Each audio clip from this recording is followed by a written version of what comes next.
Hello students, welcome to class 10th and we are doing the chapter Nationalism in Europe. This is the last chapter of our syllabus and today we are doing the topic the strange case of Britain. Means before this video, in the previous videos we have studied about the unification of Italy, unification of Germany, etc. And today we are doing a study about the unification of Britain. Britain के unification के बारे में आज हम पढ़ेंगे. So let's see the model of the nation or the nation state. Some scholars have argued model of the nation जो था और जो नेशन स्टेट्स था, कुछ स्कॉलर्स हैव आर्ग्यूड, कुछ स्कॉलर्स ने इस चीज़ का आर्ग्यू किया इज़ ग्रेट ब्रिटेन का. In Britain the formation of nation state, Britain के अंदर नेशन स्टेट्स का जो फॉर्मेशन था was not the result of a sudden upheaval और रिवॉल्यूशन. वो कुछ सडन अपहीवल और रिवॉल्यूशन का रिजल्ट नहीं था. It was the result of a long drawn out process. ये रिजल्ट था एक लॉन्ग ड्रॉन आउट प्रोसेस का, यानी बहुत लंबे समय से जो अपहीवल और रिवॉल्यूशन चल रहे थे ये सब अचानक से नहीं हुआ था. ये बहुत सारे बहुत समय का जो लॉन्ग ड्रॉन आउट प्रोसेस था, बहुत लंबा प्रोसेस था. There was no British nation prior to the 18th century. 18th century से पहले कोई ब्रिटिश नेशन नहीं था. The primary identities of the people, और लोगों की जो प्राइमरी आइडेंटिटीज़ थी who inhabit the British Isles were ethnic ones. और जो ब्रिटिश पीपल की जो प्राइमरी आइडेंटिटी थी वो थी ऐसे English, Welsh, Scot and Irish, यानी कोई कंप्लीट एक नेशन नहीं था. डिफरेंट रीजन्स के अकॉर्डिंग अलग अलग जो लोग थे उस नाम से जाने जाते थे, जैसे वेल्श रीजन के वेल्स के, स्कॉटलैंड के स्कॉट से, ऐसे. तो all of these ethnic groups, ये सभी एथनिक ग्रुप्स जो थे इन सबका अपना अपना एक कल्चर था, अपने अपने पॉलिटिकल ट्रेडिशंस थे. But as the English nation steadily, लेकिन जैसे कि एक इंग्लिश नेशन होता है, स्टीडीली ग्रू इन वेल्थ, वो धीरे धीरे ग्रू होने लगी. इम्पोर्टेंस एंड पावर, इम्पोर्टेंस और पावर उसकी ग्रो होने लगी. It was able to extend its influence, और उसका जो इन्फ्लुएंस है वो भी बहुत तेज़ी से इंक्रीज़ होने लगा. Over the other nations of islands, और दूसरे जो नेशंस थे आइलैंड्स के, the English parliament which has seized power from the monarchy, English parliament जिन्होंने मोनार्की से पावर को सीज कर दिया in 1688 at the end of the protracted conflict. English parliament जिन्होंने उस मोनार्की से उस पावर को सीज किया था, इंग्लिश पार्लियामेंट ने मोनार्की की पावर को सीज कर दिया था 1688 में, तो उस समय इसमें बहुत ज़्यादा कॉन्फ्लिक्शंस हुए. Was the instrument through which a nation state, उस इंस्ट्रूमेंट से through which a nation state, जो कि एक नेशन स्टेट के थ्रू जाना जाता था, with England at its centre, अपने सेंटर पर इंग्लैंड के साथ, केम टू बी फोर्स्ड, वो भी अस्तित्व में आया. The act of union between England and Scotland that resulted in the formation of the United Kingdom of Great Britain meant in the effect act of union जो था 1707 में England और Scotland के बीच में, that resulted in the formation, उसके formation उससे क्या बना, United Kingdom of Great Britain. Meant यानी कि इनके फॉर्मेशन से, इंग्लैंड और स्कॉटलैंड के फॉर्मेशन से रिजल्ट यानी ये निकला कि यूके ऑफ ग्रेट ब्रिटेन यानी कि United Kingdom of Great Britain बना. मतलब in fact that the England was able to impose its influence on Scotland, कि इंग्लैंड जो है वो अब अपना प्रभाव स्कॉटलैंड पर जमाने में कामयाब हो गया. British Parliament was henceforth dominated by the English member, British Parliament को इंग्लिश मेंबर के द्वारा डोमिनेट कर दिया गया. The growth of a British identity, और ब्रिटिश आइडेंटिटी की growth, that Scotland's distinctive culture and political institutions were systematically suppressed.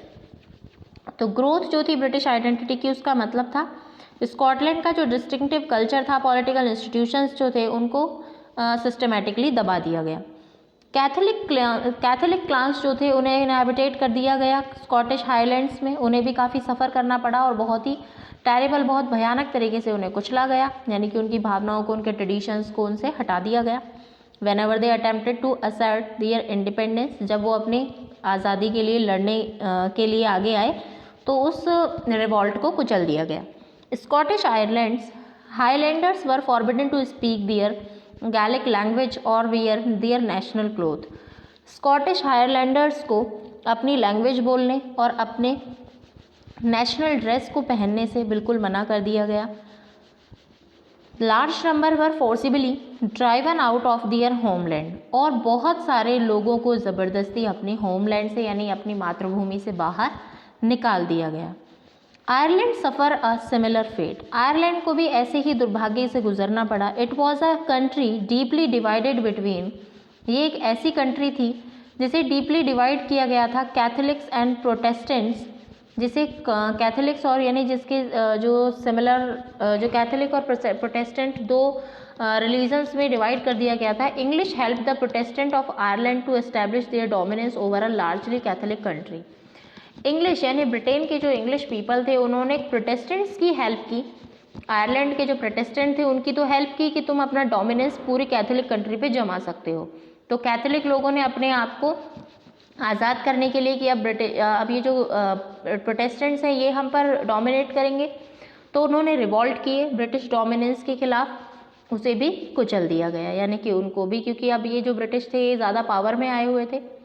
After a failed revolt, और failed revolt जो था, जो कि वॉल्फी टोनी और उनके यूनाइटेड आयरिशमैन ने आयरलैंड के was forcibly incorporated into the United Kingdom in 1801। इसे लीडरशिप इन्होंने किया था 1801 में, जो कि फेल हो चुका था। A new British nation was forced through the propagation of a dominant English culture, एक नया ब्रिटिश नेशन जो था उसे बनाया गया through the propagation of a dominant English culture, dominant English culture के फॉर्म में। The symbols of the new Britain, new Britain का जो सिंबल है the British flag, new Britain का जो सिंबल रखा गया यानी कि स्कॉटलैंड आयरलैंड इन दोनों को ही दबा दिया गया और एक नया ब्रिटेन का सिंबल भी नया बना दिया गया जिसका नाम था British flag, Union Jack, the national anthem, God save our noble king. ये दो सिंबल रखे गए और इंग्लिश लैंग्वेज बोली जानी चाहिए। यूनियन जैक तो फ्लैग था और God save our noble king ये उनका नेशनल एंथम था। ये दोनों सिंबल्स न्यू ग्रेट ब्रिटेन के बना दिए गए और इन्हें ही प्रमोट किया गया। Older nation survived only as subordinate partners in this union, और जो पुराने जो नेशंस थे उन्हें तो सिर्फ एक सबॉर्डिनेट पार्टनर्स की तरह रखा गया इस यूनियन में। तो ये था ब्रिटेन, इटली एंड जर्मनी का unification. Now the next topic is visualizing the nation. How जो नेशन है उसको किस तरीके से विजुअलाइज किया इन्होंने, how they imagine that what kind of nation they want to be live. So visualizing the nation, let's see.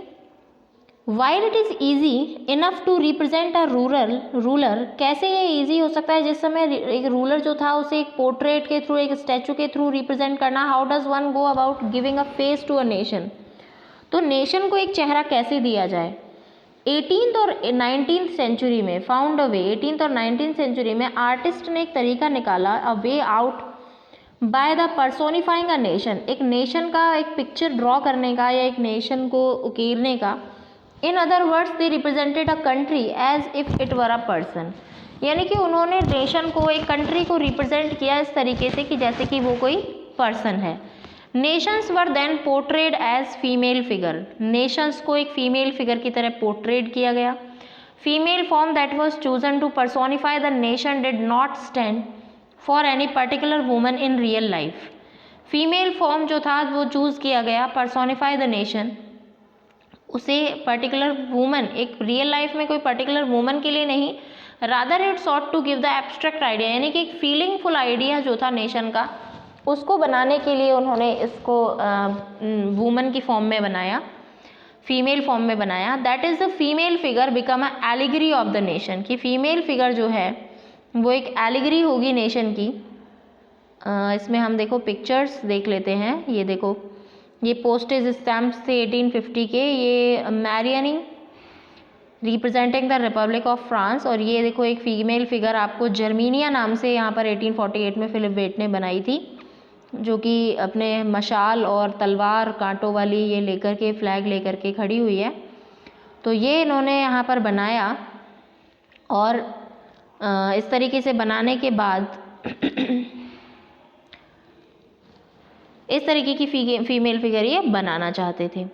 That is the female figure become an allegory of the nation. तो ये जो female figure थी ये एक भावनात्मक एक रूप था नेशन का, वो दिखाना चाहते थे। आपको याद होगा कि फ्रेंच रिवॉल्यूशन में भी आर्टिस्ट ने इसी तरीके की फीमेल एलिगरी और पोर्ट्रेज आइडियाज़ जो थे वो बनाए थे। जस्टिस, लिबर्टी, रिपब्लिक में 9th क्लास में आपने पढ़ा होगा, जिसमें वो रेड कलर का क्राउन वगैरह वो पहनते हैं। As you would remember the attributes of liberty, liberty, हाँ ये देखिए आ गया इसमें नेक्स्ट लाइन जो है, red cap, broken chain, while justice is generally a blind folded woman, कि जस्टिस जो है उसको एक ब्लाइंड फोल्डेड वूमन जिसने एक तराजू ले रखा है।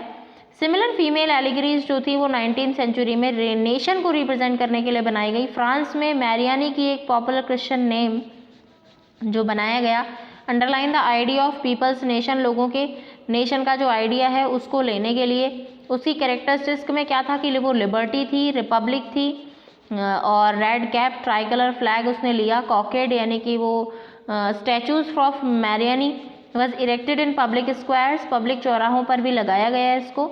Remind the public of national symbol, और इसे एक नेशनल सिंबल ऑफ यूनिटी भी कहा गया। And to persuade them to identify with it, Marianne images were marked on coins and stamps. Marianne images को कॉइन्स और स्टैम्प्स पर भी मार्क किया गया। ऐसी ही एक इमेज बनाई गई जर्मेनिया बिकम द एलिगरी, वो भी एक जर्मन नेशन की एलिगरी को यानी उनकी फीलिंग्स को दिखाती थी।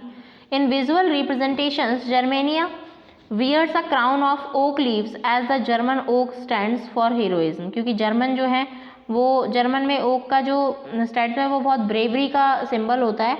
तो यहाँ पर ये देखिए इन्होंने ओक का तो इसने वो पहना हुआ है ताज, और यहाँ पर स्वॉर्ड ली हुई है हाथ में, फ्लैग लिया हुआ है, ट्राइकलर फ्लैग जो है वो लिया हुआ है, और इसी की जो पिक्चर है ओक लीव्स वाला ताज पहने हुए, इसकी मैरियानी की जो पिक्चर है उसको पोस्ट में, स्टैम्प्स में और करेंसी वगैरह में भी लगाया गया। तो ये था हमारा विजुअलाइजिंग द नेशन, की नेशन को किस तरीके से विजुअलाइज किया जाए।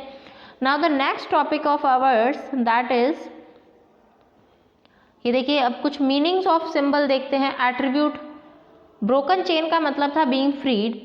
Breast plate with eagle, eagle की ब्रेस्ट प्लेट लगाई हुई होती थी, उसका मतलब था कि जर्मन एम्पायर का सिंबल है। ओक लीव्स हीरोइज्म का सिंबल था। स्वॉर्ड, रेडीनेस टू फाइट, की लड़ने के लिए हम तैयार हैं। Olive branch about the around the sword, जो मैंने आपको अभी दिखाया था, ये ऑलिव ब्रांच जो इसके चारों तरफ लगी हुई है, जो मैं आपको बोल रही थी जस्ट लाइक अ कांटे वगैरह, वो था विलिंगनेस टू मेक पीस, कि हम शांति चाहते हैं। ब्लैक रेड गोल्ड ट्रायंगुलर, ये बैन किया गया था ड्यूक ने जर्मन स्टेट में, ये फ्लैग था। और rays of the rising sun जो था वो एक नए एरा का उदय होना, यानी देखो ये राइजिंग सन का एक पिक्चर है जिसको सिंबलाइज किया गया कि ये एक नए एरा, एक नए युग की शुरुआत है, इसी वजह से यहाँ पर उगता हुआ सूरज दिखाया गया है। तो ये था हमारा आपका topic. And next topic of hours is nationalism and imperialism. We will study about this topic in the next video. So thank you, have a nice day. About these pictures we will discuss in the next video.